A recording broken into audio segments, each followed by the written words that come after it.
بسم اللہ الرحمن الرحیم یا علی مدد۔ آج میں آپ کو امیر مسلم کے شہزادوں کے نیاز کا طریقہ بتاتا ہوں، جس سے ایک دن میں ہر جائز حاجت پوری ہوتی ہے۔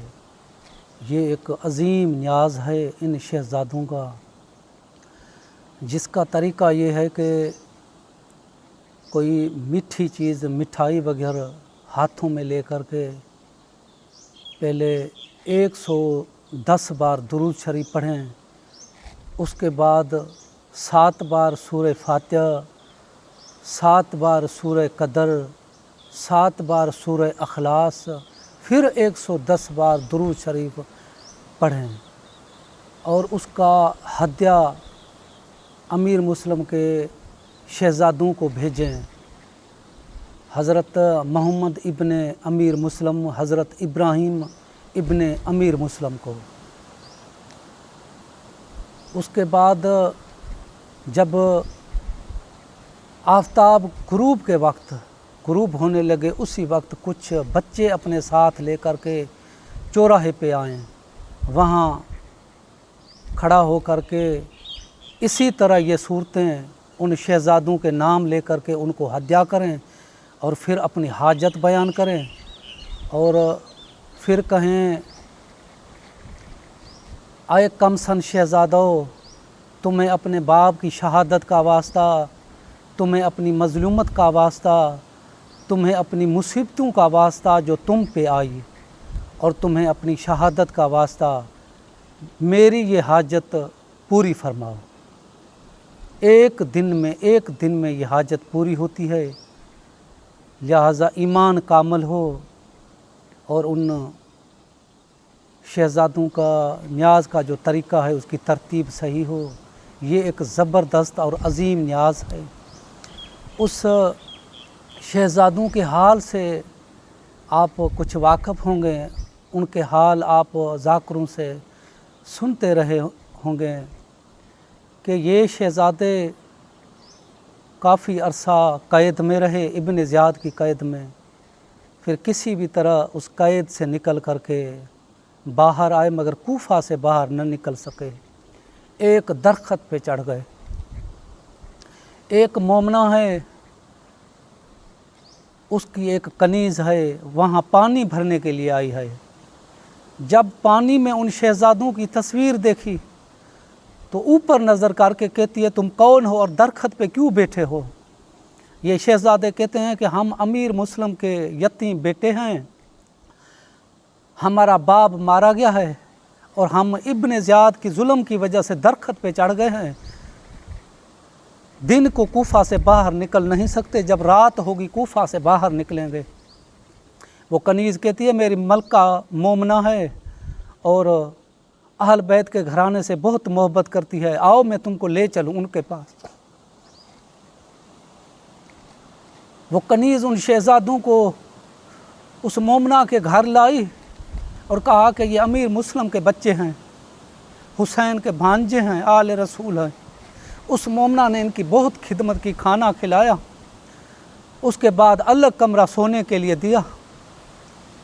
ادھ رات کے ٹائم پہ حارث تھکے ہوئے کتے کی طرح ہانپتا ہوا گھر آیا۔ بیوی نے اپنے شوہر کو پریشان حال دیکھ کے پوچھا، حارث آج پریشان لگ رہا ہے؟ یہ کمینہ کہتا ہے کہ ابن زیاد کی قید سے امیر مسلم کے بیٹے بھاگ گئے ہیں اور ان کی گرفتاری پہ ابن زیاد نے بڑا انعام رکھا ہے۔ سارا دن ان کو ڈھونڈتا رہا، رات کو ڈھونڈتا رہا، کہیں نہیں ملے۔ اب بھوک بھی لگی ہے، تھک چکا ہوں، کھانا بھی دو، تھوڑی دیر آرام کر کے پھر جاتا ہوں، بڑا انعام رکھا گیا ہے۔ یہ مومنہ کہتی ہے، شرم کرو، آل رسول سے دشمنی کرتے ہو؟ یہ جھڑک دے کر کے اپنی بیوی کو خاموش کرتا ہے۔ کھانا کھا کر سویا ہی تھا، اچانک ایک کمرے سے رونے کی آواز آئی۔ یہ اٹھا اور اپنی بیوی سے پوچھتا ہے کہ یہ رونے کی آواز کہاں سے آ رہی ہے؟ بیوی کہتی ہے، کسی ہمسایہ کا بچہ ہوگا۔ یہ کمینہ سو گیا۔ پھر رونے کی آواز آئی، پوچھتا ہے اگر کسی ہمسایہ کے بچے کے رونے کی آواز ہوتی ان کو ماں تو تسلی دیتی، باپ تو محبت کرتا، ان کو کوئی دلاسا دینے والا نہیں ہے، کوئی بھی ان کو تسلی دینے والا نہیں ہے۔ رونے کی آواز بڑھتی گئی۔ یہ کمینہ کہتا ہے یہ رونے کی آواز تو ہمارے گھر سے آ رہی ہے۔ دھیرے دھیرے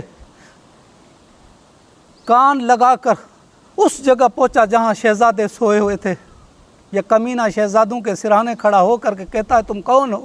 شہزادے کہتے ہیں ہم امیر مسلم کے یتیم بیٹے ہیں، سید زادے ہیں، تیرے مہمان ہیں۔ اس کمینے نے کیا کیا؟ دونوں شہزادوں کو زلفوں سے پکڑا، کہتا ہے میں تمہیں کہاں کہاں ڈھونڈ رہا تھا، تم میرے گھر میں پڑے ہو۔ ان کو لے آیا، ایک ستون سے باندھا، ساری رات بچے روتے رہے، بلبلاتے رہے۔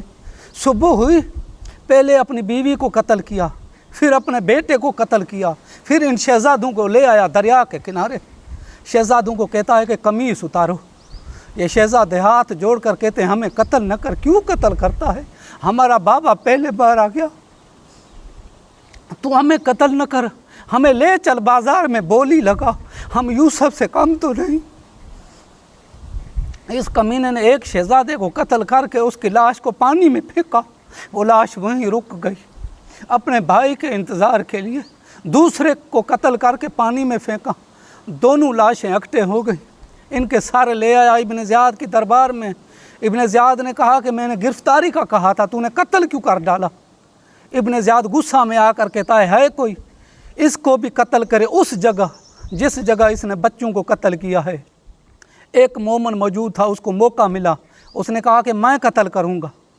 اس ملعون کو حارث کو لے آیا، اس جگہ قتل کیا دریا کے کنارے، اور اس کی لاش کو پانی میں پھینکا، مگر پانی نے باہر پھینک دی، اس کی لاش کو قبول نہ کیا۔ اس مومن نے لکڑیوں کا انبار لگا کر اس نجس مردے کو جلا ڈالا۔ ابن زیاد کہتا ہے کوئی ہے اس سروں کو دھو کر لائے۔ وہ مومن کہتا ہے کہ میں دھو لاؤں گا۔ وہ اپنے گھر لایا، گود میں ڈال کر کے اپنے گھر لایا۔ جب بیوی کی نظر پڑی کہتی ہے گوشت لانا تھا کسی الگ کپڑے میں لاتا، قمیض کو نجس کر ڈالا۔ یہ مومن کہتا ہے توبہ کرو، یہ گوشت نہیں ہے، امیر مسلم کے شہزادوں کے سر میں دھونے کے لیے لایا ہوں۔ یہ مومنہ تھی، پاک تاشت لے آئی، سروں کو ان تاشت پہ رکھا۔ مدت سے گرد آلودہ بال، خون سے لت پت، یہ تشت پہ رکھ کے اوپر پانی ڈالنے لگی۔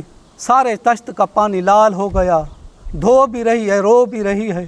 بکیا کی طرف منہ کر کے کہتی ہے بی بی ناراض نہ ہونا، معاف کرنا اس کنیز کو، تیرے بچوں کے خون سے میرے ہاتھ رنگین ہو گئے ہیں، مگر میں تیری خوش نیدی کہہ رہی ہے، ان کو نہلا رہی ہوں، ان کو صاف کر رہی ہوں۔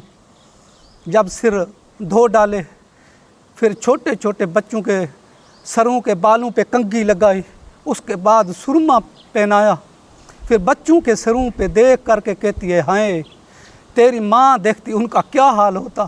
یہ مومن ان سروں کو لے کر کے ابن زیاد کی دربار پہ آیا، تشت پہ رکھ کر اوپر کپڑا ڈال کے ابن زیاد کی تخت پہ رکھا۔ ابن زیاد سنگ دل تھا، ظالم تھا، ملعون تھا، مگر جب کپڑا ہٹایا کئی بار تخت سے اٹھا بیٹھا۔ وہ مومن پوچھتا ہے کیا دیکھ رہا ہے؟ یہ ملعون کہتا ہے جب پہلی بار میں نے سروں کو دیکھا تھا خون سے لت پت تھے، نظر کچھ نہیں آ رہا تھا، اب دیکھ رہا ہوں دونوں شہزادوں کے دونوں رخساروں پر یہ نیلے نشان کس کے ہیں؟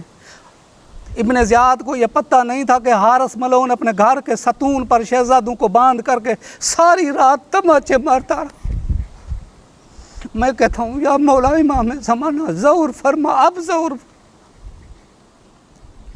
کس کس ظلم کا تو بدلہ لے گا مولا؟ اب ظلم حد سے بڑھتا جا رہا ہے، مولا کی ولایت کی مخالفت بڑھتی جا رہی ہے، مولا کی دشمنی بھی بڑھتی جا رہی ہے۔ مولا کی ولایت کو قائم کر، مظلوم شہزادوں کا، کربلا کے مظلوموں کا، مظلوم شہیدوں کا بدلہ لے یا امام زمانہ، اب ظہور